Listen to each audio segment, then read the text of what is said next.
बिस्मिल्लाहिर्रहमानिर्रहीम। अस्सलाम वालेकुम माय यूट्यूब फैमिली, कैसे हैं आप सब। उम्मीद करती हूँ आप सब ठीक होंगे। अल्लाह ताला हमेशा आपको खुश रखे, आबाद रखे, हमेशा मुस्कुराते रहें, फूलों से खुशियों से अल्लाह ताला आपका दामन भरा रखे।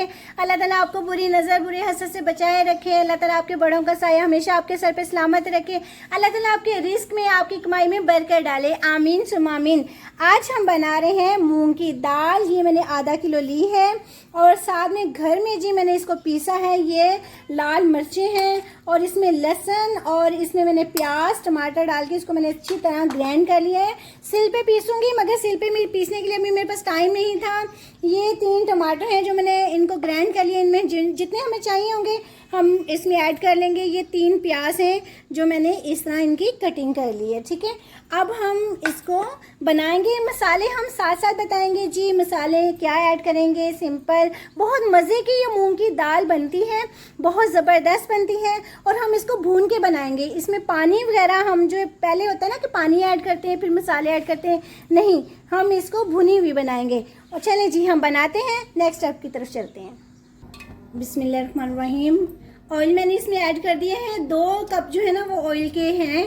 इसमें मैं प्याज ऐड कर दूंगी।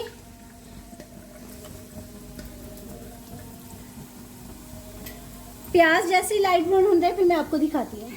लाइट ब्राउन ना प्याज हो रहे हैं। अब हम इसमें ना ऐड कर देंगे एक लहसुन अदरक का चम्मच पेस्ट, क्योंकि मैंने जो मिर्चें घर में वो की है ना, अभी तो मैंने आज ग्राइंड किए हैं, मगर सिल पे जब मैं इनको पीसती हूँ ना तो यकीन माने ये मिर्ची ज़बरदस्त। चाइना में भी जो ना सिल पे पीस के ये मिर्चें ना खानों में ऐड करते हैं, तो मशीन में तो जो है ना वो यानी कि ख़राब हो जाती है मिर्च। तो हम लोग तो यानी कि काफ़ी मरतबा ना हम लोग इसी तरह मिर्चें सिल पे ना पीस के तो खाने में ऐड करते हैं। हमारी जो बड़ी अम्मी थी ना, अल्लाह जन्नत नसीब करे, नानी अम्मा दादी अम्मा, ये सब ना मिर्चें जो है ना वो सिल पे पीस के तो फिर ये खानों में ऐड करती थी। कभी उन्होंने बाज़ार से ये मिर्चें नहीं मंगवाई थी ना। हमारी नानी अम्मा हमें बताती होती थी कि हम लोग ना सिल पे पीसते थे, तो हमारे घर में भी इसीलिए पहले सिल पे पीसी जाती थी। मैंने बीच में छोड़ दी, मगर फिर मैं आप ना दोबारा यही कोशिश कर रही हूँ कि मैं सिल पे पीस के ना मिर्ची तो वो मैं खानों में ऐड करूँ ना, वो बहुत मज़े का उसका टेस्ट आता है। बहुत यकीन माने वो बहुत मज़े की, बहुत टेस्टी बनती है वो खाना जिसमें घर की सिल पे ना पीसी हुई मिर्च डाली जाती है। तो और मैं आपसे एक बात शेयर करूँगी कि यकीन करें हमारे पता नहीं मुल्क में क्या होता जा रहा है। तलाक जो है ना वो शरआम होती जा रही। हर जो लोग हैं आए दिन हम सुन रहे हैं किसी को तलाक होगी, बेटी को किसी ने तलाक दे दी, किसी ने ले ली। ये बहुत ज़्यादा ना इस तरह हो रहा है। हमारे पता नहीं क्या है, मुसलमान कैसे हो गए हैं कि बस गुस्से में आके जल्दबाजी में ना तो तलाक कह देते हैं, मगर बाद में जो बच्चों की ज़िंदगी बर्बाद होती है, जब माँ बाप अलग अलग हो जाते हैं, बच्चों के साथ क्या उनका मुस्तकबिल रहता है। तो मेरी उन बहनों से, उन भाइयों से गुजारिश है कि आप इस तरह के जिनके जो दे देते हैं ना डिवोर्स, फटाफट बस कह देते हैं, वो ये नहीं सोचते, बाद में पछताते हैं। उन बहनों के लिए, बेटियों के लिए बस मैं एक बात कहूँगी कि आप सूरत निसा पढ़ें। उसमें शादी से पहले वो बेटियों को ज़रूर पढ़ानी चाहिए। सूरत निसा उसमें देखें कि साफ लिखा है डिवोर्स का, तलाक का, हर चीज़ का। तो ये जो है ना लड़कों को भी पढ़ानी चाहिए। उनमें लड़कों को भी कहना चाहिए कि आप गुस्से में इस तरह तलाक ना दें, यानी कि सोचें अपने मुस्तकबिल के बारे में। आपके बच्चे हैं छोटे छोटे, उनकी ज़िंदगी ख़राब हो जाती है। उनकी ज़िंदगी मैंने बड़े घर उजड़ते हुए देखे हैं इस तरह ना। बच्चे बेचारे रुल गए हैं, कोई माँ नहीं रखती, वो आगे शादी कर लेती है, बाप आगे शादी कर लेता है। बच्चों का क्या कसूर है उन बच्चों का, जो बच्चों की ज़िंदगी बेचारों की ना रुल जाती है। बच्चे माँ की परवरिश के बिना परवान चढ़ती हैं, कैसे उनकी परवरिश होती है, इन चीज़ों का जो है ना वो ख़ास ख्याल रखें। लिहाजा मेरी अपील है उनसे, जो डिवोर्स ऐसे दे देते हैं नहीं देनी चाहिए। ख्याल करें, अपने बच्चों के बारे में सोचें कि हमारे बच्चों का क्या बनेगा कल को। हम अपने बच्चों को क्या सिखा रहे हैं, क्या उनको माँ बाप दोनों के अलग हो जाते हैं, कोई माँ के पास कोई बाप के पास, माँ बाप का प्यार नहीं मिलता है उन्हें। प्याज लाइट ब्राउन हो गया है, अब मैं इसमें हल्दी ऐड कर दूंगी। ये 1 चम्मच काफ़ी होगा। बस ज़्यादा मुझे लाइट ब्राउन जो है ना वो प्याज नहीं करना है, हल्का सा लाइट ब्राउन करना है। ये मिर्चों का मैं 1 चम्मच ऐड करूंगी। यानी कि काफ़ी अर्से के बाद मैं बना रही हूँ। देखें अब ये मिर्च इसमें पूरी आती है या नहीं, वो भी हम बाद में इनको तड़का लगा लेंगे अगर कम होगी तो। मिर्च जल ना जाए, मैं इसमें थोड़ा सा पानी टमाटर वाले ऐड कर दूंगी। पिसा हुआ धनिया हम इसमें ऐड करेंगे। थोड़ा सा हम ज़ीरा इसमें ऐड करेंगे, 1 चम्मच से भी कम है, बाकी हम बाद में इसका तड़का लगाएंगे। उसमें थोड़ा सा मैं किनोर का था, थोड़ा सा मैंने वो ऐड किया है। मेरे बेटे को इसका टेस्ट बहुत पसंद है, वो लाजमी कहता है। 3 हरी मिर्चें मैंने ऐड कर दी हैं कि मम्मा थोड़ा सा आज इसमें ऐड कर दे। मैंने कहा चले डाल दे मम्मा, अच्छा टेस्ट आएगा। मैंने कहा चले बेटा ठीक है। ये इसमें टमाटर हैं,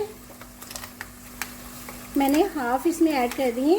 3 थे ये बड़े बड़े ना, बस मैंने हाफ इसमें ऐड कर दिए।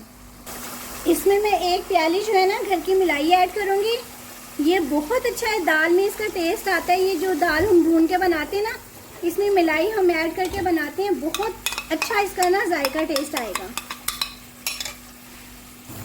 1 चम्मच हम इसमें नमक ऐड कर देंगे।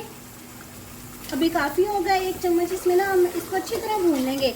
यकीन माने ये मेरी बताई हुई रेसिपी के मुताबिक बनाइएगा, ये दाल बहुत टेस्टी बहुत अच्छी बनती है। इसमें मैं पूरी मिलाई की ना 1 कटोरी लाजमी डालती हूँ, उससे बहुत अच्छा इसका टेस्ट आता है। हाफ चम्मच मैंने और इसमें ऐड किया है वो मिर्चें जो मैंने पीसी हुई हैं। ये मूंग की दाल मैंने अच्छी तरह इसको वॉश करके 10 मिनट के लिए भिगो लिया था। अब मैं इसमें ऐड कर दूंगी ये ना, कुछ छींटे पड़ गए कोई बात नहीं, इग्नोर कीजिएगा हो जाता है ऐसे ना, कभी कभी एहतियात जो है ना नहीं हम करते, एकदम से गिर गई, कोई बात नहीं, हम इसको साफ कर लेते हैं। नहीं जी, हमने चूल्हा साफ कर लिए अच्छी तरह। अब हम इसको भून लेंगे। अब मैं इसमें थोड़ा सा पानी ऐड करूंगी, ये हाफ से भी कम है, थोड़ा सा मैंने ये पानी इसमें ऐड किया है। अब हम ना इसको हल्की आंच में उबाल आता है तो पकाएंगे, बिल्कुल इसको वो नहीं करना हमने। ये मूंग की दाल है और जल्दी जो है ना ये पक जाती है, गल भी जल्दी जाती है। अभी हमने इसमें ना गरम मसाला ऐड नहीं किया है, वो ज़ीरा जो है और गरम मसाला हम इसमें एंड पे ऐड करेंगे। अब इसमें उबाल आ गया है, मैं हल्की आंच पे ना इसको गलने के लिए रख देती हूँ, ठीक है। बिस्मिल्लाहिर्रहमानिर्रहीम। ये देखें गल भी गई है ये और खड़ी भी है। इसको ना दरअसल पंजाबी में दाल मखनी भी कहते हैं। इसमें मक्खन ऐड करते हैं, मैंने जो है ना मिलाई ऐड कर ली है। आप मिलाई भी ऐड करते सकते हो, इसमें मक्खन भी कर सकते हो।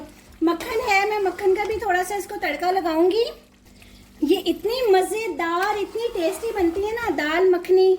इसको हम मिलाई जो है वो कटोरी भर के मैं 2 दिन की जमा करके ना मिलाई, तो फिर मैं बनाती हूँ। जब ये मैं बनाती हूँ तो साथ में मक्खन और प्याज ज़ीरा और गरम मसाले का जब तड़का लगेगा ना इसमें एंड पे, वो बहुत मज़े का बहुत टेस्टी होगा, उससे बहुत अच्छा इसका टेस्ट आता है। अब मैं इसको अच्छी तरह भून रही हूँ तो अब ना मैं इसकी ना तड़का तैयार करूँगी। जो हमने एंड पे लगाना है मक्खन का, जो मैंने आपसे अभी बताया है, वो मक्खन का तड़का लगाती हूँ, वो भी मैं आपको दिखाती हूँ मैं कैसे लगाना है। अब मैं इसमें फ्राई पैन में ना वो ऐड कर दिया है मक्खन। ये मेरा घर का मक्खन है जी, मैंने घर में माशाल्लाह से मक्खन जो है ना वो बनाती हूँ, घर का मक्खन होता है। और साथ में घर में हम देसी घी भी घर में बनाते हैं। इसमें मैं 1 चम्मच जीरे के ऐड कर दूंगी, साथ में होममेड मसाला 1 चम्मच ये ऐड कर दूंगी, और साथ में ये रफली प्याज की कटिंग की हुई है ये ऐड कर दूंगी मैं।